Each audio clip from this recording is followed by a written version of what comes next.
ఢిల్లీలో కూడా 2 సార్లు ఎంపిక. కాంగ్రెస్ పార్టీ జిందాబాద్, కాంగ్రెస్ పార్టీ జిందాబాద్, రేవంత్ రెడ్డి నాయకత్వం, సోనియా నాయకత్వం వర్ధిల్లాలి. జై కాంగ్రెస్, జై కాంగ్రెస్, జై కాంగ్రెస్.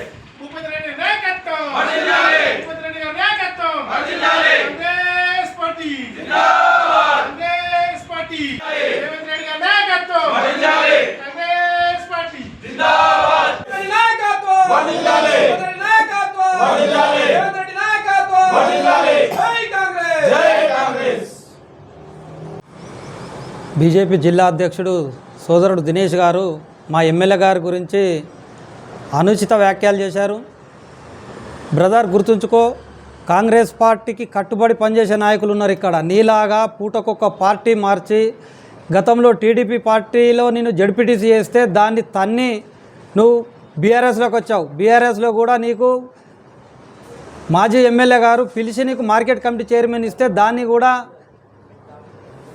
తృంగలో తుంచి బీజేపీలోకి పోయినావు. ఇవాళ నీకు పార్టీ మారడం నీకు పెద్ద సులువేం కాదు. నువ్వు ప్లాన్లు వేసుకుంటున్నావు, పెద్ద లీడర్ని కావాలా, ఎమ్మెల్యేని తిడితే ఎమ్మెల్యేని అయితే అనుకుంటున్నావు. ఖబర్దార్ దినేష్ గారు, ఎప్పుడు కూడా నువ్వు డిచ్చిపల్లిలో చేసిన అభివృద్ధి చూపించు, మేము దానికి సిద్ధంగా ఉన్నాం. మా ఎమ్మెల్యే గారు వైట్ పేపర్ ఎక్కడ కూడా నీకు నువ్వు ఇటుక బట్టీలు అన్నావు చూడు, అది నీ అంతరాత్మకే వదిలేస్తున్నాం. ఎక్కడ కూడా ఇట్లాంటి టంగ్ స్లిప్ అయితే ఖబర్దార్ అని హెచ్చరిస్తున్నాం. మీకు దమ్ము ధైర్యం ఉంటే అరవింద్ గారు వాళ్ళ నాన్న చేసిన అభివృద్ధి చూపెడతాం. అరవింద్ గారు మా ఎమ్మెల్యే గారి గురించి తిట్టలేదు, మీరు దాన్ని కల్పించుకొని మీకు దమ్ము ధైర్యం ఉంటే డిచ్చిపల్లిలో ఫుట్ఓవర్ బ్రిడ్జ్ చేయండి. ఫస్ట్ బోర్డు అన్నారు, 10 సంవత్సరాలు 2 సార్లు ఓటు వేయించుకొని మొన్న తెచ్చారు. ఇలా రైతులు ఇబ్బంది పడుతున్నారు, 25,000 మద్దతు ధర ఇవ్వండి, సంతోషిస్తాం, స్వాగతిస్తాం. కానీ మా ఎమ్మెల్యే గారిని అనుచిత వ్యాఖ్యలు చేస్తే ఖబర్దార్. ఇక ముందు మీకు ఏది కూడా మీరు దమ్ము ధైర్యం ఉంటే అభివృద్ధి చేసి చూపించండి, కానీ మా ఎమ్మెల్యే గారి మీద మాటలు మానుకోవాలని తెలియజేస్తున్నాం. జై కాంగ్రెస్, జై కాంగ్రెస్, జై కాంగ్రెస్.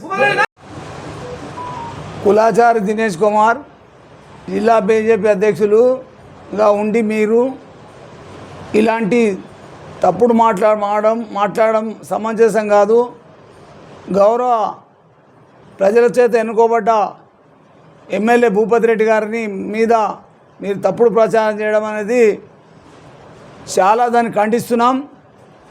ఇటుక బట్టీల దగ్గర మాట్లాడదామా అని అన్నావు, ఇటుక బట్టీల దగ్గర కాదు, భూపతి రెడ్డి కాదు, మీ ఇంటి మీద మాట్లాడడం దానికి మేము సిద్ధంగా ఉన్నాం.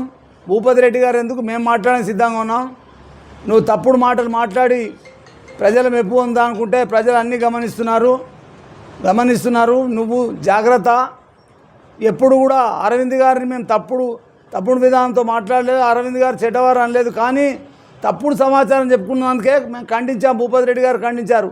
మీరు నవోదయ పాఠశాల తీసుకొస్తే డిచ్చిపల్లి నియోజకవర్గం, నిజామాబాద్ రూరల్ నియోజకవర్గంలో మన జఖరాన్పేట మండలంలో 2 చోట్ల స్థలం చూపించాము. అక్కడ పెట్టడానికి చేతగాక తప్పుడు ఆరోపణ చేయడం మంచిది కాదు. ఏది చేసినా మీరు ప్రజలకు ఏం చేస్తారో, ఏం చేస్తున్నారో, ఏం చేయబోతున్నారో చెప్పండి. ఇప్పటివరకు ప్రజలకు ఇచ్చిన వాగ్దానం ఏం నెరవేర్చారో చెప్పండి. ఇది కాంగ్రెస్ ప్రభుత్వం, ప్రజాపాలన ప్రభుత్వం. రేవంత్ రెడ్డి నాయకత్వంలో అనేక ఆర్థిక ఇబ్బందులున్నా, గతంలో ఉన్న ప్రభుత్వం అన్ని అప్పులు చేసినా దాన్ని నెట్టుకుంటూ ప్రజా సంక్షేమ కార్యక్రమాలన్నీ చేసుకుంటూ అభివృద్ధి ఒక దిక్కు చేసుకుంటూ గౌరవ భూపతి రెడ్డి ఎమ్మెల్యే గారు కానీ, మరి మిగతా ఎమ్మెల్యేలు కానీ, మంత్రులు కానీ, సీఎం గారు కానీ చాలా కష్టపడి అన్ని విధాలు అభివృద్ధి చేస్తున్నారు. నేను అడుగుతున్నా, మీకు పసుపు రైతులకు పసుపు కేంద్రం పెట్టామన్నారు. ఎక్కడ పని చేస్తుందో పసుపు కేంద్రము, ఏ స్థలం చేస్తుంది, ఇక్కడ చేస్తుందా, మహారాష్ట్రలో చేస్తుందా, లేకుంటే ఢిల్లీలో చేస్తుందా, ఎక్కడ చేస్తుందని చెప్పు. పసుపు రైతులకు మద్దతు ధర 25,000 ఇస్తాం క్వింటాల్కి అని చెప్పారు. ఇప్పటివరకు ఏమి ఇవ్వలేదు. రైతులు అనేక ధర్నాలు చేస్తున్నారు. మరి వాళ్ళను చూసి తెలుసుకోండి. అదే కాకుండా ప్రతి ఎన్నికల్లో ఎయిర్పోర్ట్ పెడతామని చెప్పి జగరాంపేట దగ్గర ఎయిర్పోర్ట్ పెడతామని ప్రతి ఎన్నికల ముందు చెప్తారు, మళ్ళీ దాన్ని మార్చిపోతారు, ఓట్లు వేసుకుంటారు. అదే కాకుండా డిస్ప్లేలో కనీసం ఫుట్ఓవర్ బ్రిడ్జ్ కూడా ఏర్పాటు చేయలేని మీరు భూపతి రెడ్డి గారి మీద రేవంత్ రెడ్డి గారు మాట్లాడడం మంచిది కాదు. అనేకమైన అభివృద్ధి కార్యక్రమాలు చేస్తున్నాం. అదే కాకుండా తెలంగాణ యూనివర్సిటీలో ఇంజనీరింగ్ కాలేజీ కూడా త్వరలో వస్తుంది. మీ డిగ్రీ కాలేజీ 32 కోట్లు వచ్చిన 5 ఎకరాల భూమితో స్థలం కూడా చూపించాం. మరి సుద్దులం దగ్గర ఇంటిగ్రేటెడ్ ప్రభుత్వ పాఠశాల వచ్చింది, దానికి 25 ఎకరాలు 200 కోట్లు చూసాం. ముఖ్యమంత్రి గారు త్వరలో వస్తున్నారు. ఈ 3 కూడా త్వరలో ప్రారంభం చేయడానికి భూపతి రెడ్డి గారు అనేకమైన అష్టకష్టాలు పడుతున్నారు, అనేకమైన అభివృద్ధి కార్యక్రమంలో పాల్పంచుకుంటున్నారు. దినేష్, ఇది నీకు మంచి పద్ధతి కాదు. తప్పుడు ప్రచారం చేసి ఎన్నికల్లో లబ్ధి పొందుతా, నేను మళ్ళీ ఎమ్మెల్యే అవుతా అనుకుంటున్నాము, కానీ ఇట్లా మాట్లాడితే ఎమ్మెల్యే కాదు, ఇంకా జీరో అయిపోతావు. ఎమ్మెల్యే కాదు, ఏం కాదు, ప్రజలు అన్నీ గమనిస్తున్నారు. ఏ ఒక్క పథకం కూడా ప్రజలకు ఇచ్చిన హామీలన్నీ కూడా నెరవేరుస్తాం. త్వరలో అన్ని రకాల అభివృద్ధి కార్యక్రమం ముందుకు తీసుకెళ్తాం. ఇది ప్రజాపాలన, కాంగ్రెస్ ప్రభుత్వము, దాంట్లో బాగా ప్రజాస్వామ్యం ఉన్నటువంటి పార్టీ. నువ్వు అన్నీ గుర్తుపెట్టుకో. నీ అరవింద్ గారికి మంచిగా చెప్పుకో, నువ్వు మంచిగా చేయి, కానీ ఇటువంటి తప్పుడు పనులు చేయకు, తప్పుడు సమాచారం చేయకు. దీన్ని పూర్తిగా ఖండిస్తున్నాం. అనవసరమైన ఆరోపణలు చేయడము, అనవసరమైన ఆరోపణలతో తెలంగాణ యూనివర్సిటీ పేరు మారుస్తామని కొందరు అవాకులు చవాకులు పలుకుతున్నారు. తెలంగాణ యూనివర్సిటీ పుట్టిందే తెలంగాణ ఉద్యమంలో. రాజశేఖర రెడ్డి గారే, స్వర్గీయ రాజశేఖర రెడ్డి గారు తెలంగాణ యూనివర్సిటీ నామకరణం చేసి తెలంగాణ యూనివర్సిటీ స్థాపించారు. ఆ స్థాపన రోజు నువ్వు అడ్డుపడి అనేకమైన విమర్శలు చేయబోయి ఆ రోజు దెబ్బలు తిన్న మాట వాస్తవం కాదు, అది కూడా గుర్తుంచుకో. అనవసరంగా ఎవ్వరు కూడా తెలంగాణ యూనివర్సిటీ పేరు మారుస్తున్నారనే మాటలు, తప్పుడు ప్రచారం నమ్మద్దని అధికారులకు, ప్రజాప్రతినిధులకు, తెలంగాణ ఉద్యమకారులకు, విద్యార్థి నాయకులందరికీ కూడా పేరు పేరున రిక్వెస్ట్ చేస్తున్నాం.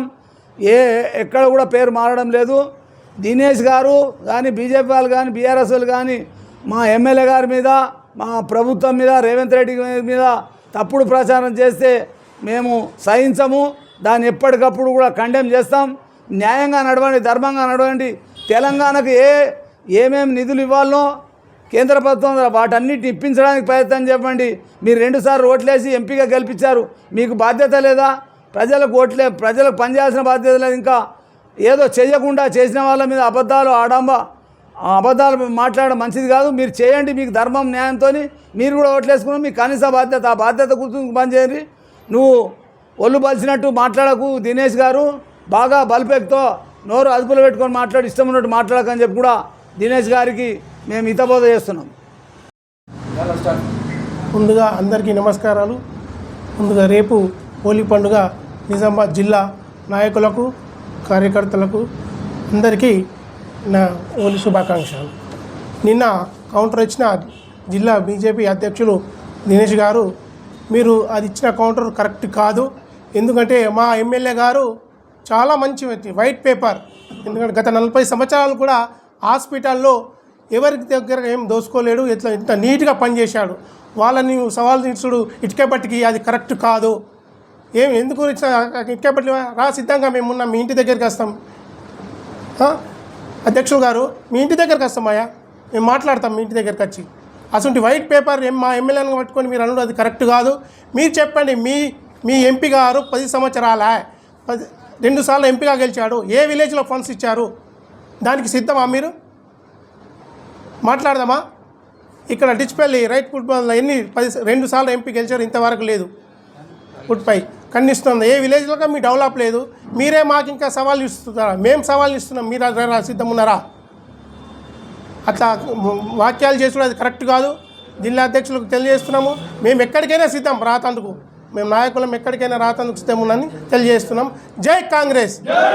భూపతి రెడ్డి గారి నాయకత్వం, రేవంత్ రెడ్డి గారి నాయకత్వం. జై కాంగ్రెస్.